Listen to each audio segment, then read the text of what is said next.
Mafia, राजनीति और cinema, क्या ये सिर्फ कहानी है या फिर कड़वी सच्चाई?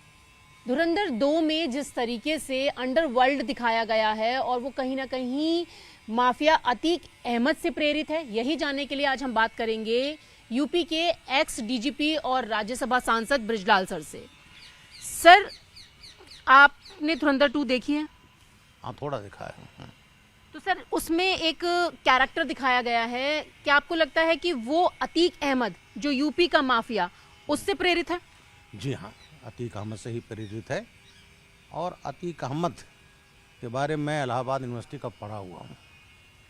इलाहाबाद में 79 to 81 असिस्टेंट एसपी रहा, 82-83 एसपी रूरल रहा और 94-95 में मैं डीआईजी पीएसी रहा। तो खैर, जब मैं शुरुआती पोस्टिंग थी तो अतीक को कम जानते थे, लेकिन बाद में जब मैं डीआईजी पीएसी था, हालांकि मेरा पुलिसिंग से सीधा मतलब नहीं था, तो मैं अतीक के पूरे कारनामों को जानता हूँ। अतीक ये 17 साल की उम्र में पहला मर्डर किया 24 अक्टूबर 1979। उस समय मात्र 17 साल का था और उस समय इसने मर्डर किया मोहम्मद इस्लाम का। इस्लाम का मर्डर करने के बाद फिर इसने 83 में मर्डर किया। उसके बाद तब तक ये छोटे मोटे ठेके लेने लगा। ठेके लेने के अलावा गुंडई करना, रिक्शा तांगे का ठेका और वहाँ की जो तब नगर पालिका इलाहाबाद थी उसमें करने लगा।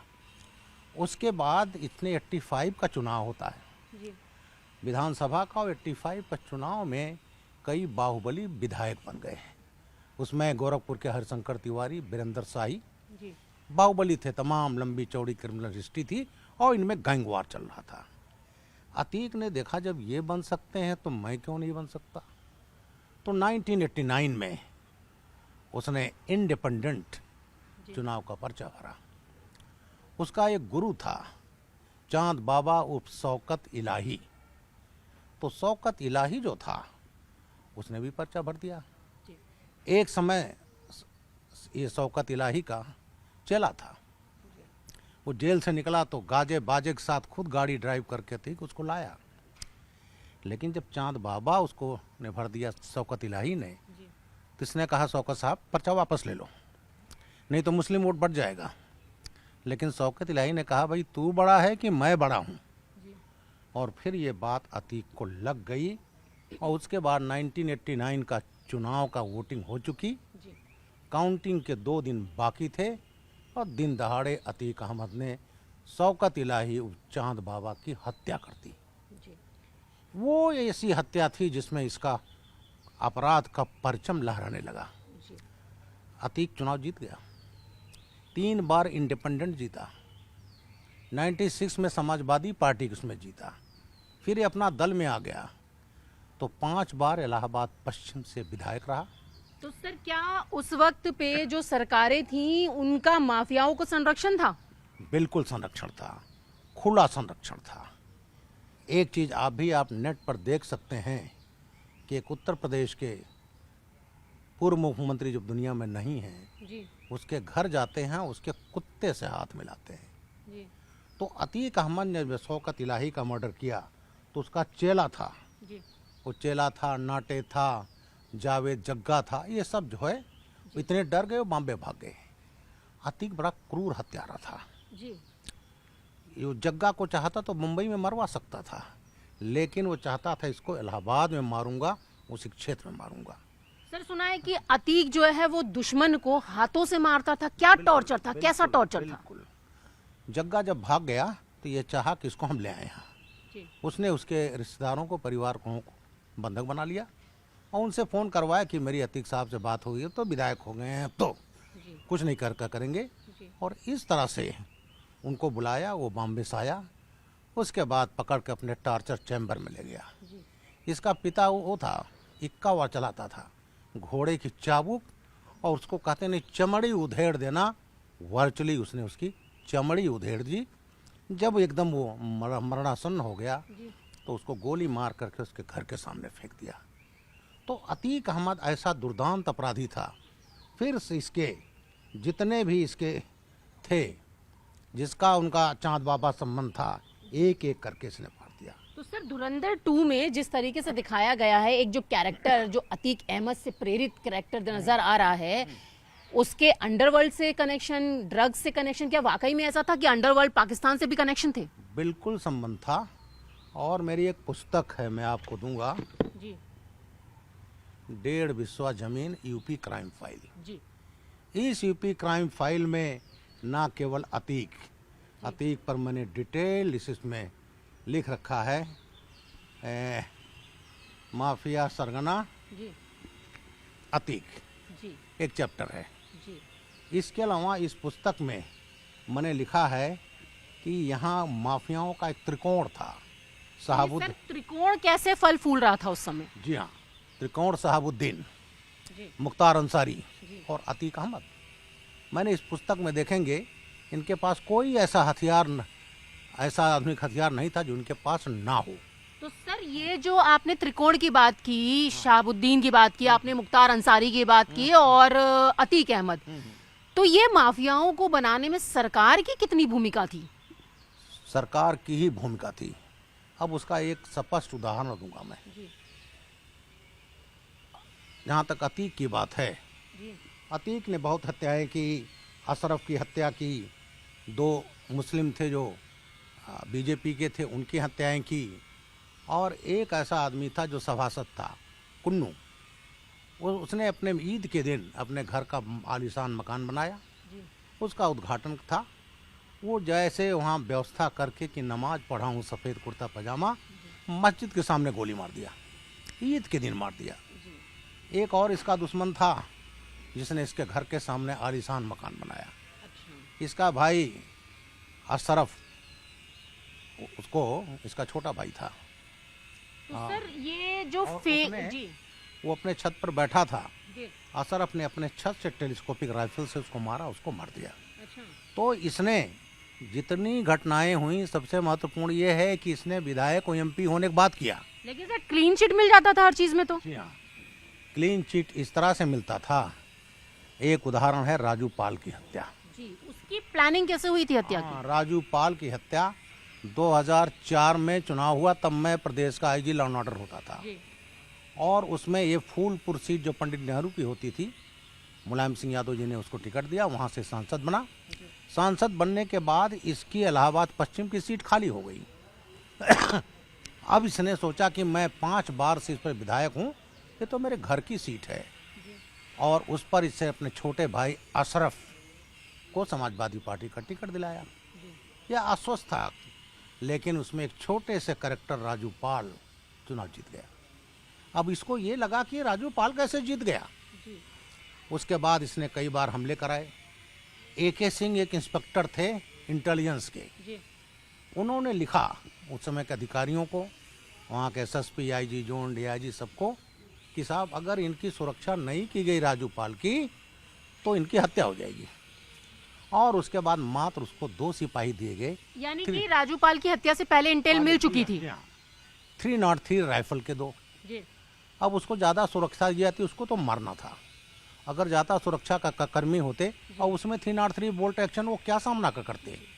तो अगर ज़्यादा सुरक्षा होती तो ज़्यादा पुलिस वाले भी मरते। जब ज़्यादा पुलिस वाले मरते तो केस ज़्यादा सीरियस होता। तो इसलिए केवल 2 सिपाही दिए गए।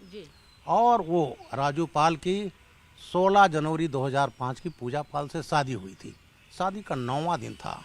तो सर 2 ही लोग दिए गए, तो क्या प्रेशर था किसी तरीके का पुलिस को कि ज्यादा चीज नहीं दे पाई? वहाँ की जो तब की सरकार थी, सीनियर समाजवादी पार्टी की सरकार थी और सबकी जानकारी में था। उसके बाद 25 जनवरी 2005 को मेडिकल कॉलेज से आ रहा था और दिन दहाड़े सड़क पर ऑटोमेटिक राइफलों से उसकी हत्या कर दी गई, गोलियों से भून दिया गया। उसके 2 साथी भी मारे गए। अब सबसे उसमें ये हुआ कि उसको सरकार बचाती रही, क्लीन चिट देती रही। अंत में पूजा पाल को जाना पड़ा सुप्रीम कोर्ट। तब उसमें CBI जांच का ऑर्डर हुआ। लेकिन सर अखिलेश यादव तो ये कह रहे हैं कि धुरंधर 2 में जिस तरीके से अतीक अहमद वो कहीं ना कहीं बीजेपी प्रायोजित है और सपा सरकार यानी कि सपा पार्टी की छवि खराब करने की कोशिश की जा रही है। ऐसा है, अखिलेश यादव जी को मैं बताना चाहता हूँ कि अतीक का साथी था मुख्तार अंसारी। मैं प्रदेश का आईजी लॉ एंड ऑर्डर होता था, और मुख्तार अंसारी 2005 में मई दंगों के बाद जब प्रेशर पड़ा तो जेल गया। और जेल में वहाँ भी क्या हुआ, 2002 में गाजीपुर मोहम्मदाबाद सीट थी, उस पर कृष्णानंद राय जीत गए। उस सीट पर हमेशा मुख्तार अंसारी के भाई उस पर जीतते थे, जो अभी सांसद हैं। जब कृष्णानंद राय 2002 का चुनाव जीत के इसने कहा, तो मेरे घर की सीट है, जैसे उसने राजू पाल को मार दिया। तो जब सीट है घर की, तो इसने कृष्णानंद राय को मारने की योजना बनाई। उसने एक लाइट मशीन गन मंगाया। वो एक बाबूलाल यादव था, फौजी था, उसका मामा था मुन्नर यादव, जो कभी मुख्तार अंसारी का गनर था। वो लाइट मशीन गन वो असम वहाँ कश्मीर से फौज से और लाइट मशीन गन जो 500 मीटर रेंज होता है और करीब 600 गोली पर मिनट फायर करती, वो ले आया। लाने के बाद हमारे शैलेंद्र सिंह एक डिप्टी एसपी थे, एसटीएफ के, बनारस में तैनात थे। पूरा उन्होंने इसका रिकॉर्ड किया, देखा कि ये एलएमजी लेकर, और तब इस पर किसना हत्या करेगा। लाइट मशीन गन बरामद हुई, 400-500 कारतूस बरामद हुए, और उसमें होता था पोटा का मुकदमा, प्रिवेंशन ऑफ टेररिज्म है, घातक हथियार में ये टेररिज्म का मुकदमा कायम होता था, वो कायम हो गया। मैं चश्मदीद गवाह हूँ, मैं डीजी ऑफिस में था, मैं एक किनारे वाले पद पर था, लेकिन मुझे सब जानकारी है। उसके बाद जब अतीक उस पर मुख्तार पर पोटा कायम हुआ, तो सरकार ने, जो शीर्ष लीडर थे, नाम नहीं लूंगा, हंगामा मच गया कि अतीक उस पर मुख्तार अंसारी पर कैसे कायम हो गया मुकदमा, और इतना प्रताड़ित किया कि डिप्टी एसपी शैलेंद्र सिंह ने 10 फरवरी 2004 को इस्तीफा दे दिया अपने पद से। सुनिए उसके आगे क्या हुआ। इस्तीफा देने के बाद फिर उसके बाद वो लगा रहा, और 29 नवंबर 2005 ये जा रहे थे एक क्रिकेट मैच का उद्घाटन करने। लौटते समय ये मुख्तार जेल में रहकर प्लानिंग किया, अपना गाजीपुर से फतेहगढ़ जेल में ट्रांसफ़र कराया, और सबको मालूम था कि वहाँ शूटर इकट्ठा हो गए। एसपी थे, उन्होंने कोई रेड नहीं किया। मुख्तार भाई के यहाँ रेड कैसे हो, डीआईजी को बताया, आईजी को बताया, डीजी ऑफिस में सूचना, और एक आईजी रैंक का अफसर शीर्ष स्तर पर पॉलिटिकल पर बताया। तो कुछ नहीं किया गया। और कृष्णानंद राय पर 500 गोलियां चली थी, AK-47 और गारंटी 3 राइफल से वो मार दिए गए। तो सर अभी जो अखिलेश यादव कह रहे हैं, और लखनऊ में तो बहुत सारे पोस्टर भी जगह जगह लग गए हैं, जिस तरीके से धुरंधर 2 में लायरी जो दिखाई गई है, उसकी तुलना जो है अखिलेश के समय की जब लखनऊ थी उससे की जा रही है, तो उस पर भी ऑब्जेक्शन कर रहे हैं। बिल्कुल की जा रही। जितने बड़े माफिया, अब मुख्तार अंसारी जब अपनी मौत मरा तो गए मातमपुरसी करने। ये मातमपुरसी कृष्णनंद राय के घर नहीं गए, जो उसने दसियों जो लोगों को मारा था उसमें नहीं गए मातमपुरसी करने। तो अतीक अहमद हो, चाहे मुख्तार अंसारी हो, चाहे भदोही का विजय मिश्रा, जो भी इनका विधायक था, सजा हो चुकी जेल में। यूपी का सबसे बड़ा माफिया कौन, मुख्तार अंसारी, अतीक अहमद, या फिर आप जिनके नाम ले रहे हैं वो? ऐसा है, मैं कहूँगा अगर तुलना की किया जाए तो दोनों बड़े माफिया थे, और इन्होंने हजारों करोड़ की संपत्ति कराई। हाँ, एक चीज और, सबसे बड़ा उसने जो पैसा अतीक ने कमाया, वो जाफर शरीफ साहब जब मिनिस्टर ऑफ रेलवेज थे। अच्छा। और उसने जो ठेका रेलवे का मिला 91 में, ये हुए थे मंत्री, और उस समय इसने सैकड़ों करोड़ रुपए कमाए। वो आर्थिक मजबूती इसकी। तो इन लोगों ने फिर जमीन जायदाद इन सब पर कब्जा, माफिया गैंग चलाया, जितनी सरकारी जमीनें, और योगी आदित्यनाथ ने उसको तोड़ा। और अब तक उन्होंने 66,000 हेक्टेयर, 1.64 लाख एकड़ ये जमीनें खाली कराई। फेक करेंसी का भी ये काम होता था अतीक के राज में। कोई भी काम, जो चीज था, साहबुद्दीन हो, ये हो, इनके चुनाव कश्मीर थे, और कश्मीर में कौन थे, कश्मीर से वहां से आते थे। आधुनिक हथियारें कहीं हवा से नहीं आ जाती थी। अच्छा, यानी कि ड्रग्स हो, माफिया हो, हथियार हो, हत्याएं हो, ये सारे काम चीजें होती तो थी। बहुत खतरनाक माफिया था क्या अतीक अहमद? बहुत खतरनाक, और उसके खिलाफ कोई गवाही नहीं देता था। सर, अच्छा, इसके टॉर्चर के क्या तरीके थे? टॉर्चर में वो अपने चैम्बर में ले जाता था, और चाबुक जो घोड़े का होता उससे पीटता था। अच्छा। अब एक चीज आपने कहा उसका, मैं मुख्तार अंसारी बता दूं, योगी आदित्यनाथ की सरकार आई, मुख्तार पर कोई गवाही नहीं देता था, और उसके बाद योगी आदित्यनाथ ने गिरफ्तार कराया। पहले समाजवादी सरकार में एक जेल में था, लेकिन बैरक नंबर 10 गाजीपुर का आसियाना था, वहाँ लोग मिलते थे, उसके लिए मछली का तालाब खोदा गया, बिल्कुल। वहाँ वो बैडमिंटन खेलता था, अधिकारी मिलते थे, मुशायरा होता था, एसपी जाकर खुद अपना कलाम पेश करते थे। अच्छा सर, और एक जब चीज़- ऐसी हालत हुई, जी, सुनिए, जी। जब ये जेल में था, उसके बाद देखा कि यूपी में तो योगी आदित्यनाथ जेल में इसको रखेंगे, सुविधा नहीं मिलेगी, तो इसने पंजाब में एक फेक केस कराया, कांग्रेस की सरकार अच्छा। थी, और पंजाब में केस कराया, वहां से आया कि साहब ये तो वांटेड है। यानी कि माफियाओं में हाँ। यूपी सरकार यानी कि योगी आदित्यनाथ का इतना डर कि वो यूपी में आना ही नहीं चाहते। नहीं, तो वो चला गया पंजाब। अब पंजाब में एक केस था, वो भी फर्जी, जी, चार्जशीट नहीं लगाई, 90 दिन में बेल अपने आप हो जाती है, नहीं लगाई। जी, और यूपी में 16 केसेस चल रहे ट्रायल पर। जी, जब 16 केसेस चले और यहाँ से गया कि भेजिए साहब हमारे यहाँ, जी। तो कभी कहता था वो बीमार हैं, चल नहीं पा रहे हैं, और योगी आदित्यनाथ को जाना पड़ा सुप्रीम कोर्ट, जी, और सुप्रीम कोर्ट के आदेश से तब मुख्तार अंसारी को यूपी लाया गया, ट्रायल हुआ, जी। 5-6 केसेस में सजा हो गई। अच्छा सर, ये बताइए कि आपको डीजीपी से क्यों हटाया गया? ऐसा था, मैं प्रदेश का डीजीपी था जी, 11-12 में। जी, मैं उसके पहले 89 में एसएसपी इटावा था। जी, मेरी एक पुस्तक है, पढ़िएगा, इटावा फाइल्स। जी, माननीय मुलायम सिंह जी पहली बार मुख्यमंत्री हुए, और मेरे होम सेक्रेटरी ने कहा, ब्रिजलाल जी आप अपने बैच के पहले एसएसपी हैं, आपको बधाई दूँ, सद्भावना व्यक्त करूँ। जी, मैंने कहा सर मुझे दिक्कत होगी, जी, ये मुझे अपने विरोधियों के खिलाफ इस्तेमाल करेंगे। जी, मैं मुख्यमंत्री जी के पास गया, हम्म, वो दिन था 18 दिसंबर 1989। जी, मैंने कहा साहब मुझको मत ले जाओ, आपको दिक्कत होगी। हम्म, नहीं माने, मैं 20 दिसंबर 89 को गया एसएसपी इटावा, जी, और तमाम बाधाओं के बाद मैं नियम के अनुसार काम करता रहा। जी, सबसे बड़ा घटना हुई वो था 8 अप्रैल 1990। जी, इनके छोटे भाई शिवपाल और वहाँ के लोगों ने, एक यादव थे, मुनीब यादव, उनकी थी जमीन पर कब्जा। हमें मालूम हुआ, शाह आलम खान मेरे थाना अध्यक्ष, गिरफ्तारी हुई। उसके बाद सैफई के प्रधान थे, जी, वो गए थाने पर, वो कहा छोड़ दीजिए। जब नहीं छोड़ा तो उन्होंने थाना अध्यक्ष को पीटा, शाह आलम खान को। जी, उनका नाम था दर्शन सिंह यादव, सैफई के प्रधान। जी, थाना अध्यक्ष ने 22 पहले गिरफ्तार किए थे लैंड माफिया को, 2 इनको, 3 इनको, 25 बंद हो गए।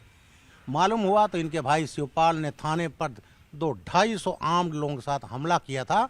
सब मुलजिम छुड़ा ले गए थे और थाना अध्यक्ष को पीट कर लहू लुहान कर दिया था। मैंने 9 अप्रैल 90 को शिवपाल जी के खिलाफ मुकदमा कायम कराया था, मुख्यमंत्री के सगे भाई। मेरी इतनी प्रताड़ना की गई है कि उस केस में शिवपाल को सीआईडी से क्लीन चिट दिलाया गया, मुझे 3-3 महीने पर ट्रांसफर, मुझे परेशान किया जाने लगा। और कार्य मुक्त क्यों नहीं किया आपको फिर? बता रहा हूँ, और मुझे पहले तो इसका सुन लीजिए, और पहले इसमें मेरे खिलाफ बर्खास्त करने के चार्जशीट की गई। जी, मैं लड़ता रहा, जब कल्याण सिंह जी आए तब उससे मैं मुक्त हुआ। उसके बाद जब मैं डीजीपी से 2012 में अखिलेश जी ने हटाया, तो 3 अक्टूबर 2012 को मैं दिल्ली आया गृह मंत्रालय में, और गृह मंत्रालय ने मेरी क्षमताओं को देखते हुए मुझे पोस्ट किया स्पेशल डीजी सीआरपीएफ।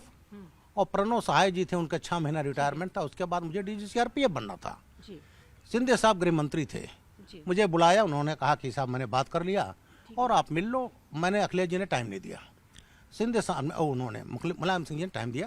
मैंने कहा डी साहब हाँ आपको छोड़ देंगे।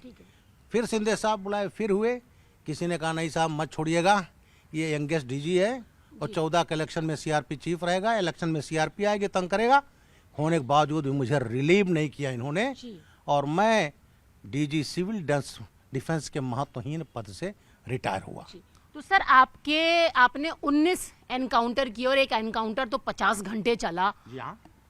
जी हाँ, उसका भी जिक्र मैंने किया था। मैंने एक मामले में पार्लियामेंट में बोला था, उस पर नहीं, इनकाउंटर पर नहीं। तो कांग्रेस के सुरेंद्र राजपूत, आज टाइम्स ऑफ इंडिया में छपा भी है।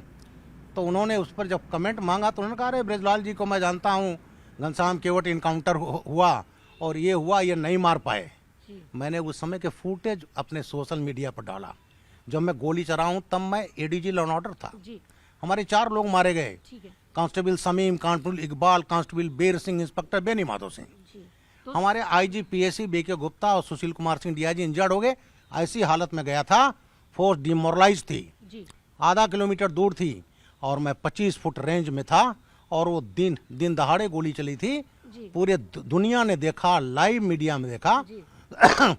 कोई एडीजी रैंक अफसर गोली नहीं चलाता। सर अच्छा एक चीज और पूछना चाहती हूँ कि आप तो मायावती बीएसपी के काफी करीब थे, फिर भाजपा कैसे? ऐसा था, मैं किसी राजनीतिक पार्टी के करीब नहीं रहा। जी मैं मायावती जी के समय में एडीजी लॉ एंड ऑर्डर था, फिर special DG law and order था, STF ATS crime law and order. उसके बाद मैं डीजीपी बना। उसके बाद मुझे राजनीति से कोई मतलब नहीं था। जी मैं पौने 38 साल की सेवा के बाद 30 नवंबर 14 को रिटायर हुआ। जी कुछ हमारे वरिष्ठ लोग आए और उसके बाद मैं भारतीय जनता पार्टी में आया। फिर मुझे योगी आदित्यनाथ जी ने चेयरमैन स्टैटिस्टिक्स कमीशन और राज्य मंत्री का दर्जा दिया और उसके बाद फिर 2020 में मैं राज्यसभा का सांसद बना। अच्छा सर अब ये बताती है कि मायावती जी का मैं डीजीपी था, लेकिन मेरा कोई राजनीतिक संबंध नहीं था। अच्छा सर एक चीज बताइए कि आप जब डीजीपी थे, एक्स डीजीपी थे, और मतलब जब डीजीपी थे अब तो आप एक्स डीजीपी हैं, तो उस समय में इतने माफिया, चाहे मुख्तार अंसारी हो या फिर अतीक अहमद हो, तो इनके खिलाफ कार्रवाई में आखिरकार देर क्यों हुई? क्या पुलिस के ऊपर प्रेशर था या? देखिए ऐसा था, मायावती जी भी थोड़ा सा उनका अपना माइनॉरिटी वोट का वो था, लेकिन इसके बावजूद मैं कहूँगा जी बड़ी अच्छी कार्रवाई हुई और बीएसपी के कई विधायक थे। जी एक औरैया का विधायक, एक था शाम यादव, मुझे नाम याद रहा। हाँ। मंत्री, 2 मंत्री गिरफ्तार किया था मैंने बीएसपी के, विधायक गिरफ्तार किया था। जी तो जहां पर उसकी बात आई उसमें कोई नहीं हुआ और ये सब बिल में घुस गए थे। जी और लेकिन सबसे बड़ी चीज मैं योगी आदित्यनाथ की तारीफ करूंगा, इन्होंने यूपी को माफिया विहीन कर दिया और जमीनें जो सैकड़ों करोड़ हजारों करोड़ की थी उस पर बिल्डोजर चला करके आज उस पर गरीबों के लिए मकान बन गए हैं। सर एक सवाल ये है कि हम बात कर रहे हैं अतीक अहमद की, क्योंकि धुरंधर 2 में अतीक अहमद का एक जो जिस तरीके से प्रेरित एक कैरेक्टर है उसको लेकर यहाँ पर राजनीति भी हो रही है। तो सर अतीक अहमद को जब आपने देखा, जब आप लोग मिलते थे, मतलब कि सामना हुआ माफियाओं से, तो सर किस तरीके का बॉडी लैंग्वेज रहता था? क्योंकि कहते हैं कि बड़ा खतरनाक था, क्या वाकई में ऐसे था? अतीक अहमद तो जो मैं जब इलाहाबाद में तैनात था तो उसको कोई जानता नहीं था, और जब अतीक अहमद की एक घटना जानता हूँ तब तो समाजवादी सरकार थी, मैं किनारे लगा दिया जाता था। जी मैं था डीआईजी कम कमांडेंट पीएसी इलाहाबाद। जी वहाँ पर इसका विरोधी था अख्तर। अच्छा उसको इसने पुलिस कस्टडी में मारने का प्लान बनाया। वो इलाहाबाद कचहरी आया और ये आदमी डीएम के यहाँ बैठ गया। सरकार, ये विधायक और डीएम का घर और कचहरी दोनों लगा हुआ है। जी ये जानता था कि इसकी प्लानिंग है और जब केस जाएगा तो मैं कहूँगा कि देखिए साहब मैं तो डीएम क्या बैठा था। जी जी वो अख्तर आता है और इसके शूटर्स ने उसको पुलिस कस्टडी में इलाहाबाद कचहरी मार दिया। मैं उस समय डीआईजी पीएस इलाहाबाद था। जी जी जी और उसमें मुझे क्राइम से मतलब नहीं था, मैं तो किनारे था। उसके बाद 2 सिपाहियों ने बहादुरी करके इसके 2 शूटर मार दिए। मुकदमा कायम होता है। तो हमेशा पगड़ी पहनता था क्या? हाँ बिल्कुल साफा मुकदमा कायम होता है और फिर इसने उस केस को ट्रांसफर करा दिया क्राइम ब्रांच सीआईडी। इसकी सरकार थी उसको वो करने के लिए, लेकिन उसको जो है फिर अल्टीमेटली वो केस गया सीबीआई को, और जब सीबीआई को गया तब जाकर अतीक अहमद के खिलाफ चार्जशीट लग पाई। तो सरकारें उसको, देखिए जब तक सरकारें नहीं पालेंगी तब तक कोई माफिया नहीं बनता। तो इसलिए मैंने बताया जो जाफर शरीफ साहब थे कांग्रेस के, उसमें इसको बहुत सबसे ज्यादा धन मिला और समाजवादी पार्टी ने खुलेआम पाला इसको। तो सर जब सरकारें पाल ही रही थी तो फिर अब क्यों ऑब्जेक्शन कर रही है? क्यों कह रही है कि उनकी छवि खराब की जा रही है? अखिलेश यादव क्यों कह रहे हैं बार-बार? ऐसा है, ये फर्जी नैरेटिव हमेशा गढ़ते हैं।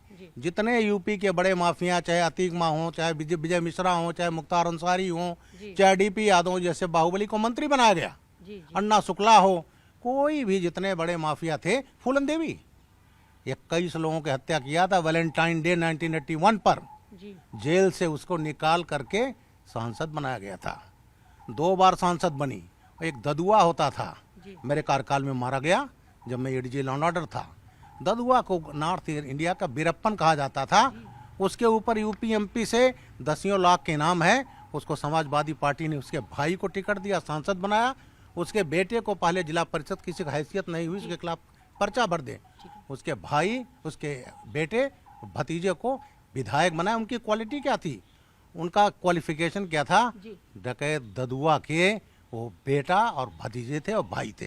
तो सर अगर हम, एक आखिरी सवाल है कि अतीक अहमद को जिस तरीके के वो माफिया, जिस तरीके का माफिया रहा, जिस तरीके से धुरंधर 2 में दिखाया गया, और आप जब डीजीपी थे, तो अगर अतीक के बारे में आप किस तरीके से बयान करना चाहेंगे? अतीक सबसे दुर्दांत और सबसे क्रूर हत्यारा और माफिया था जी।